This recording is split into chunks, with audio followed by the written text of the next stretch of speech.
Level 4 of the pyramid. This is, talking about level 4 of the pyramid for me is like sitting in a warm bath.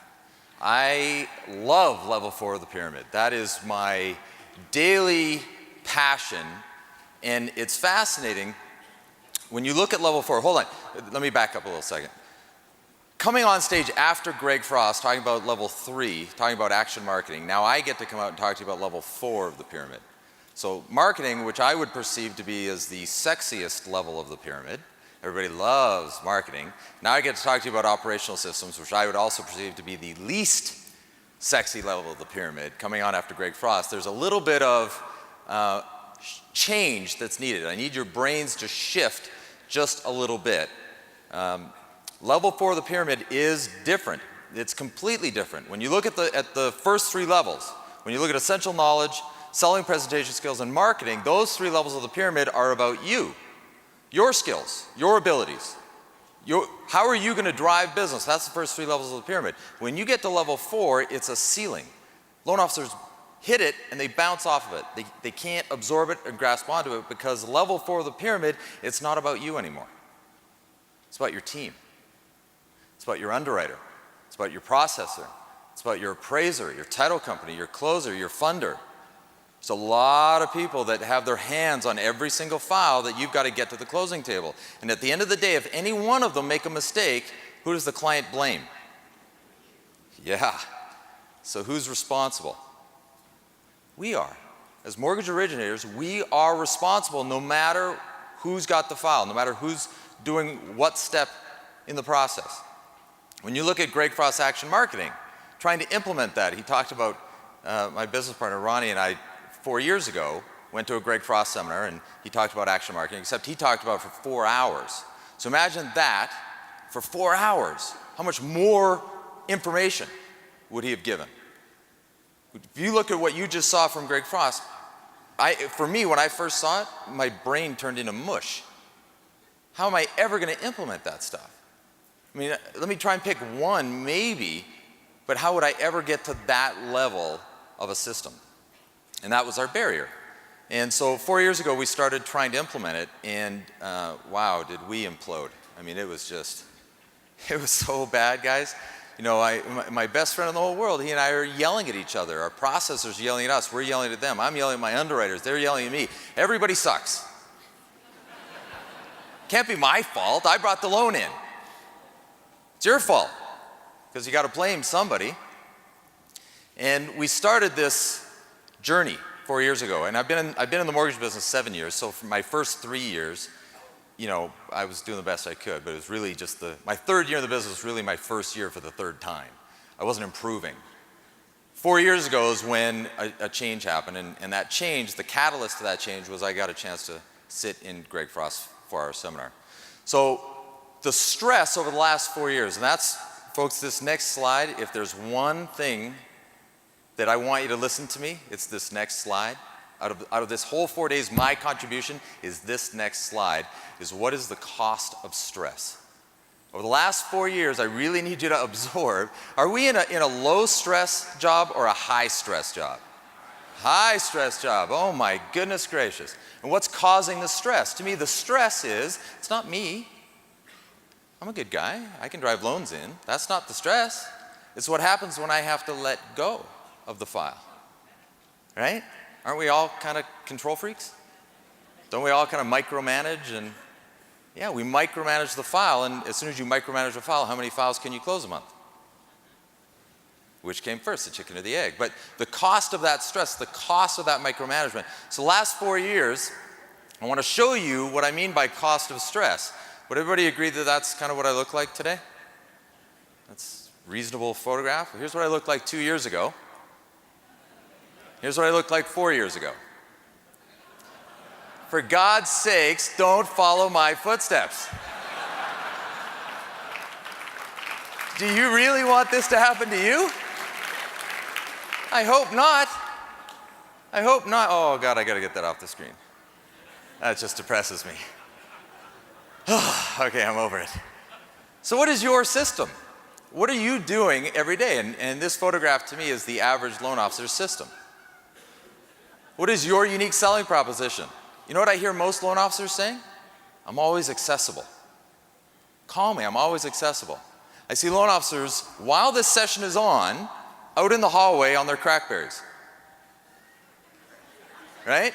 Doing deals. I could be in here learning, or I could be out there doing a deal. It's a deal, so I better be out there doing a deal, because I'm always accessible. Wow. Wow, is that setting yourself up for sabotage? Would you rather be known as always accessible or worth waiting for? Yeah, now, okay, now.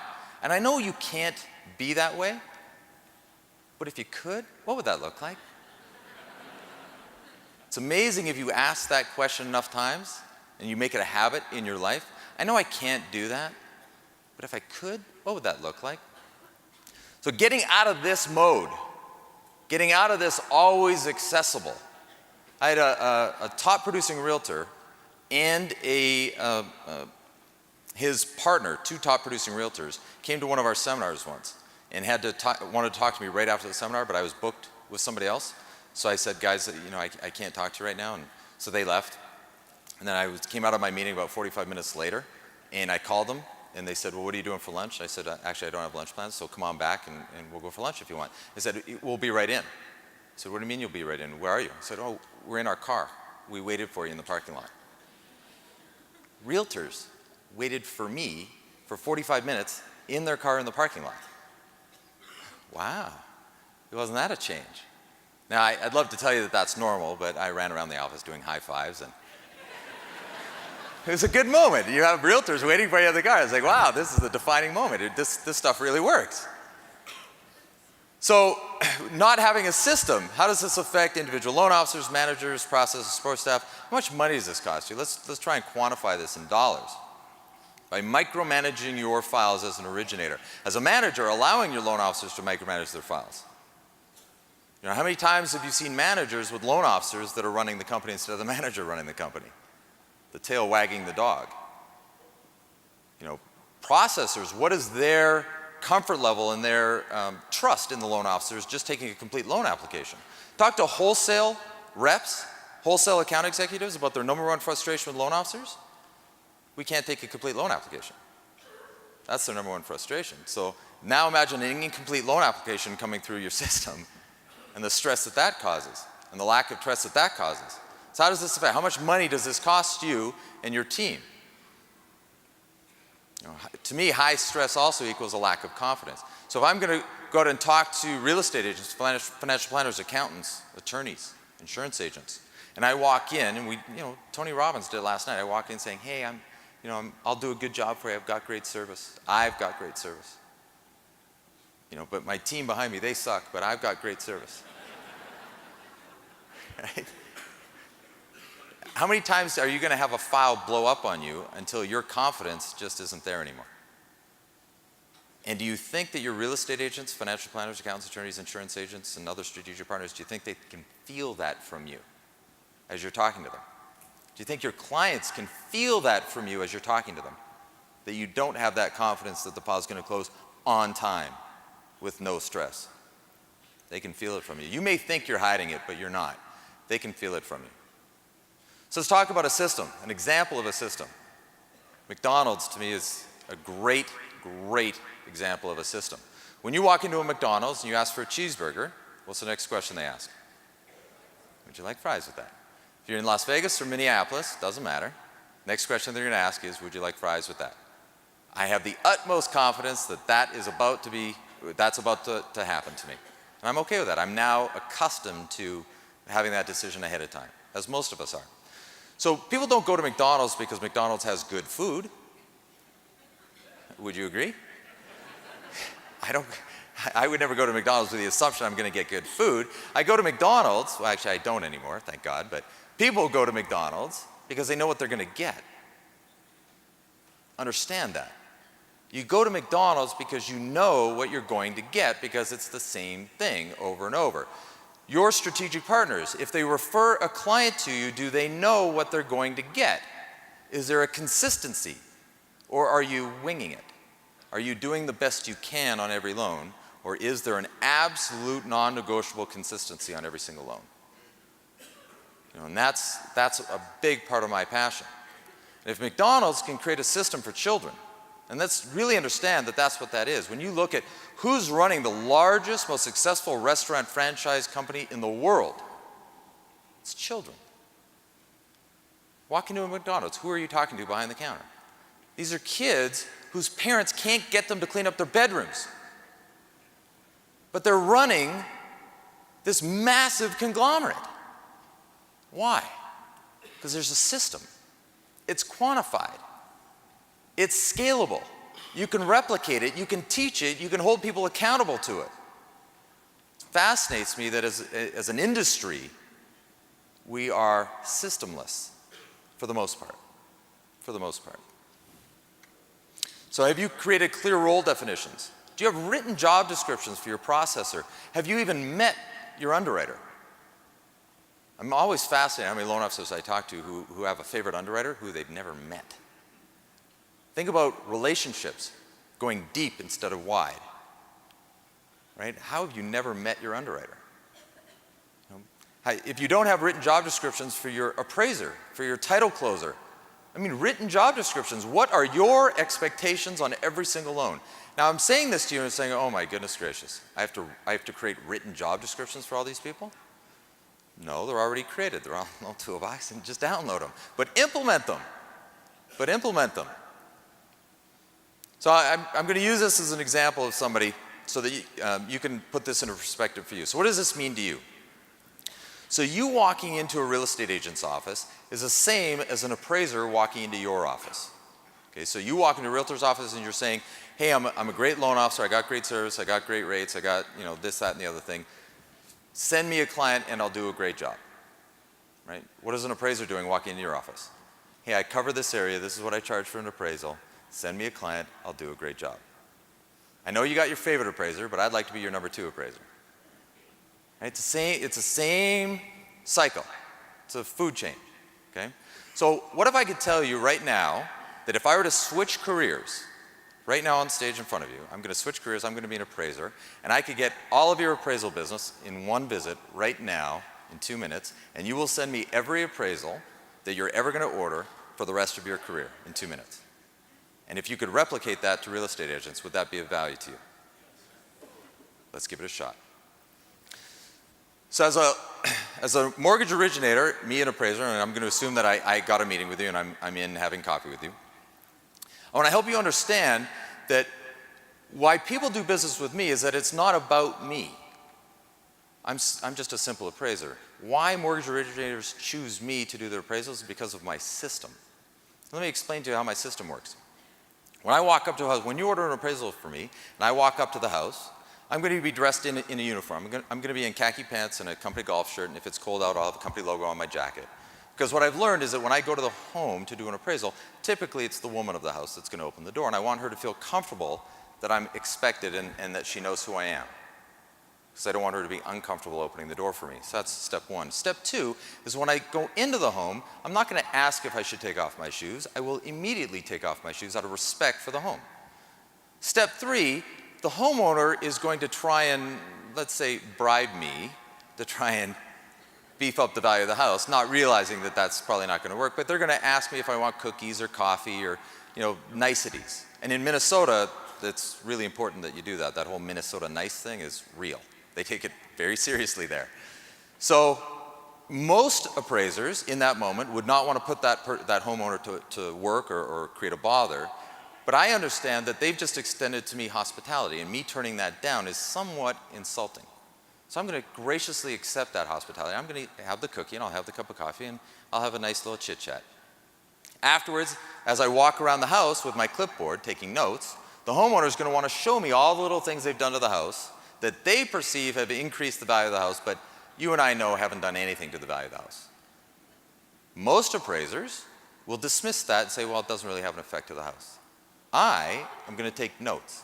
Every single thing they show me, I will make a note of on my sheet of paper, and I will put in the appraisal. Whether it has a bearing on the value or not doesn't matter. I'll simply put it in an addendum to the appraisal. But it's important to me, and I believe to you as a mortgage originator, to make sure that the homeowner feels heard, so that they feel valued. They're paying $300 and I don't want to be in and out of the house in 5 minutes and them feeling like it was a ripoff. So I'm going to listen and notarize everything that they say. And on my way out the door, I'm going to put my shoes back on. And I'm going to make sure that I make a point to turn around and turn to the homeowner. I'm going to make sure that they understand how lucky they are that you're taking care of their financing, because you're the best loan officer I've ever seen, and I've seen a lot. And then I'm going to leave the house.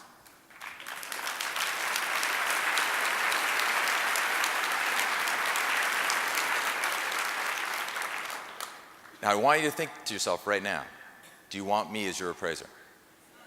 For every single deal? Wait a second, I haven't told you what I charge yet. Think about that. You've decided that you want me to be your appraiser, and I haven't told you what I charge yet. So as a mortgage originator, how are you quoting rates right out of the gate and thinking that's a unique selling proposition? That's a commodity. Level 4 of the pyramid, guys, if you embrace it, if you bask in it, if you create a system that you stick to every single time, your business can go to a whole new level. Your confidence can go to a whole new level. Your trust can go to a whole new level. So what happened? Had to create this system. 4 years ago, we were trying to implement action marketing at the time and imploding, yelling, screaming, people thinking about quitting. I was thinking about quitting. I was thinking about changing careers. The stress was just completely out of control. Had to create a system. So I'll remember this day for the rest of my life. My business partner, Ronnie, was on Loan Toolbox on a Thursday night. Came in on a Friday morning, and for those of you that don't know him, he is like the nicest guy you're ever going to meet. All the time. I watch him, and I get exhausted at how nice he is. Truly. So he came in on the Friday morning, and he called everybody for an emergency staff meeting into the staff room, which he'd never done before. So we're all a little freaked out. And he says, guys, I'm shutting the company down for the day. It's Friday, we're shutting it down. I saw something on Loan Toolbox, and we're going to implement it right now, immediately. And we're stunned and shocked, and we don't know what to do, so we all agreed and said, okay, what are we doing? So what he found on Loan Toolbox was something called the perfect loan process. It was a checklist. It's just a checklist. It's funny because I tell people who aren't in the mortgage industry that we have a checklist, and they go, yeah, so? And then I tell people who are in the mortgage industry that we have a checklist. They're like, wow, you have a checklist? How fascinating is, how behind are we? Think about that. Like, a checklist is cutting edge to us. A checklist. I was chatting with the guys backstage before coming up. It's like, you're kidding, right? I said, no, I'm going to show them a checklist. Really? Yeah, it's a checklist. Perfect loan process. So here's what we did. We sat around and we took every single step in a mortgage process. Order an appraisal is a step. Order title commitment is a step. Order insurance binder is a step. Talk to the client is a step. These are all steps. Order the fruit basket is a step. We wrote every single step on a separate sheet of paper. One step, one sheet of paper. Then we lined the sheets of paper down the hall. And we put them in sequence. What should come after the other? I know this is cutting edge stuff, guys. Cutting edge. The technology that we bring to bear is just staggering, isn't it? Sheets of paper on the floor. That's what we did. That was the start. 4 years ago, we shut the company down. This took us all day. What an amazing team building exercise. Do you think I had buy-in from the whole team? The whole team bought in. The whole team is passionate about it. They want it every day, every loan. Because they were a part of the process. Don't underestimate the power of that. So the end result is the perfect loan process has become our passion loan process. It's a very detailed checklist. If you look at it, there's a spot to write the date on the left-hand side, and then immediately after that it says LO or LC. It'll also say PR sometimes. So what does loan officer stand for? Loan officer. Loan LC, loan coordinator, PR, processor. Wow, this is really complex, isn't it? It's a written job description in sequence. It's an assembly line for every single loan. Every single loan, every single time. Not negotiable. Follow this on my team, or don't work here. Every single loan, every single time. Because when I go out and I make a promise to a financial planner or a real estate agent, that's my promise, that's my word. I'm dependent on my team. I'm the promise maker, they need to be the promise keeper. And this is a part of that. So that it goes all the way to closing, funding, post-closing, everything. So our title companies, everybody has a copy of this, so they have a clear understanding of what our sequence is, what our expectations are. We have meetings with our title company closers to make sure they have an understanding of what's going to happen in what sequence, and they better follow the same sequence, or we're not going to use them anymore. So what kicked in when you see that checklist? Who else has it? Come on. We're mortgage originators. We all have it. A little bit. Think about it. How many times have you been accused by your spouse, your coworkers, somebody close to you is, you know what, you've got ADD. You've got no attention span. You've got, right? So when you see a checklist like that, what kicks in? Ugh. A checklist? That's something for my processor, not for me. I need to have the freedom to be creative. Isn't that our natural tendency? So let's talk about this, ADD versus ADI. You guys don't know what ADI is yet. So ADD, attention deficit disorder. Disorder. Okay, so the person who labeled this, did they have it or didn't have it? Didn't have it, right? So they're telling us we have a disorder because they don't have it. See, I look at it and say, I can focus on 50 things at any one time. I get a lot done. How is it a disorder for me to be efficient? I get a lot done. I feel bad for people who can only focus on one thing at a time. I feel bad for them. You know, I'm right now in front of you talking. I'm also thinking about my pipeline. I'm thinking about what I'm going to have for lunch. All at the same time. I'm quite comfortable with it. I'm imagining most of you are the same way. You're on the phone with a client, talking about the loan application. You're thinking about the file before, the file after, how you're going to yell at your processor about the other file, and all while you're talking to the client on the phone at the same time. It's great. So instead of calling it a disorder, what if we changed our association to it? What if we embraced it? What if we reveled in it and called it attention deficit intelligence? Huh?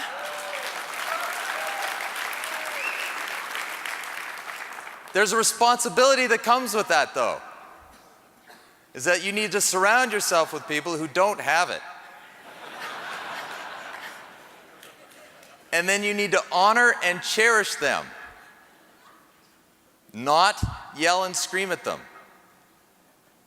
Okay, they have attention to detail where we do not. You need to position them with structure, order, and predictability. Things that we hate. We want to problem solve. We love the adrenaline rush of fixing something that nobody else could fix. Finding that loan program nobody else could find. That's, jumping up and cheering, woohoo! That's where we get our adrenaline from. Is that where they get their adrenaline from? No. Structure, order, predictability. They need it. They crave it. They have to have it. It's our responsibility to allow them to be in that and hold it accountable. And if we can embrace that, our confidence level goes way up in what might happen to our income. Wow. You can stop micromanaging your files. You can fall in love with your clients, and you know what? You can fall in love with your team because everybody knows what's supposed to be happening. And you have a system to holding them accountable, and they have a system to hold you accountable. And you have to allow them to hold you accountable because we're not perfect either. We make mistakes. And if they're calling you out on the mat, then you got to take it. I have to take it. It's uncomfortable. I don't like being wrong. I typically get uncomfortable about once a day from my team, but it's all good. I've learned to just allow it to happen, allow it to take place. So let's talk about system, what that checklist allows for me to do. The fruit basket. Greg talked about the fruit basket. And when I wasn't out here, so I didn't see how many hands went up, but I'm willing to bet statistically not many hands went up as to how many people are actually sending out the fruit basket. He's been talking about it for 15, 20 years. When I first saw him talking about the fruit basket, I was like, wow, that's a great idea. I should do that. And then we looked for a wholesale supplier of fruit, couldn't find one, so we gave up.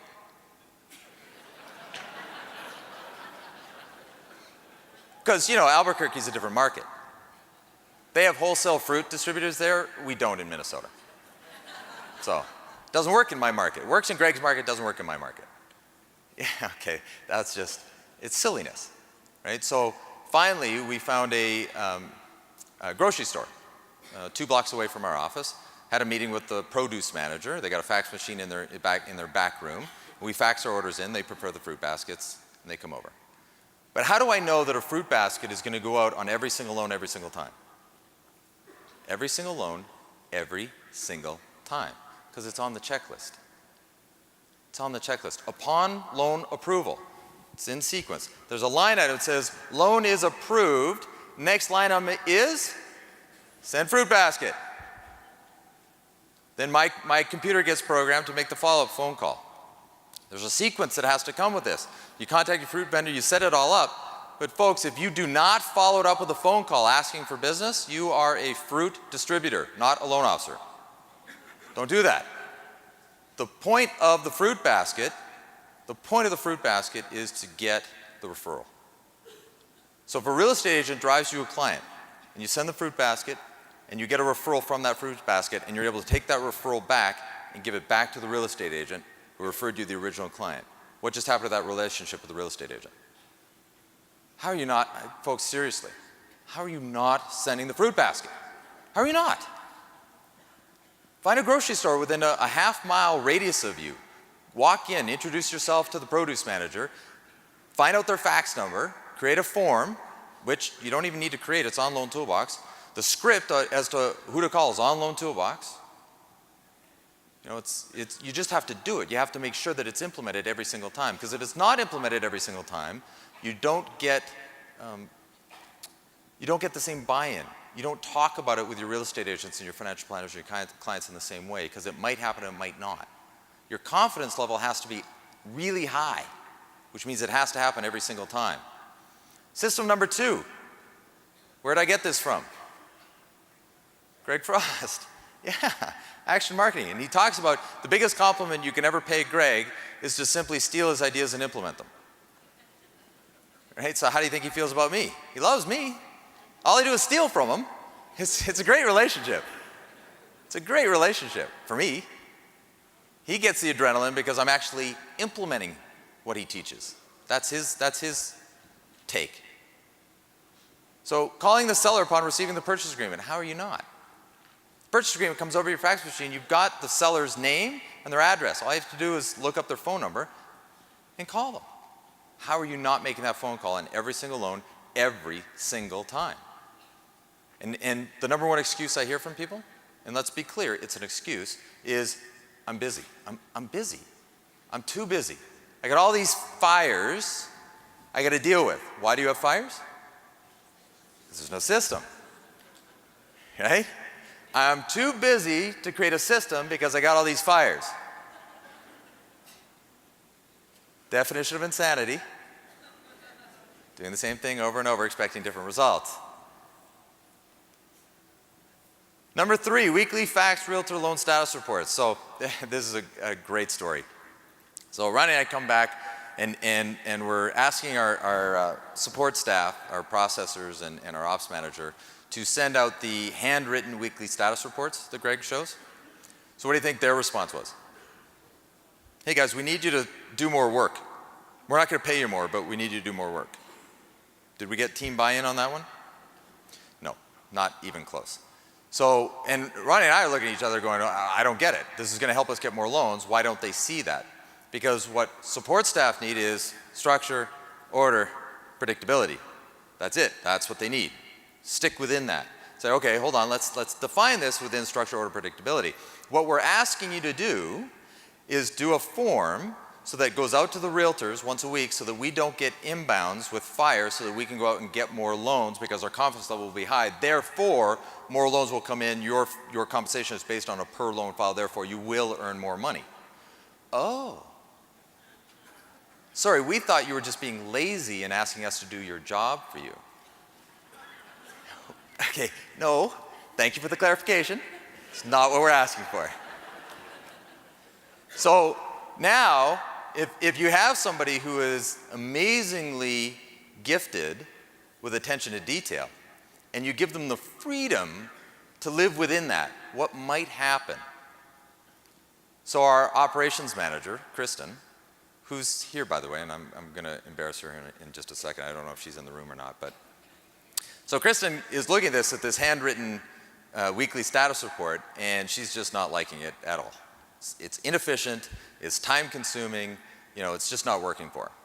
So what she did is she programmed, focus on this, those of us that have the ADD, this is just shocking.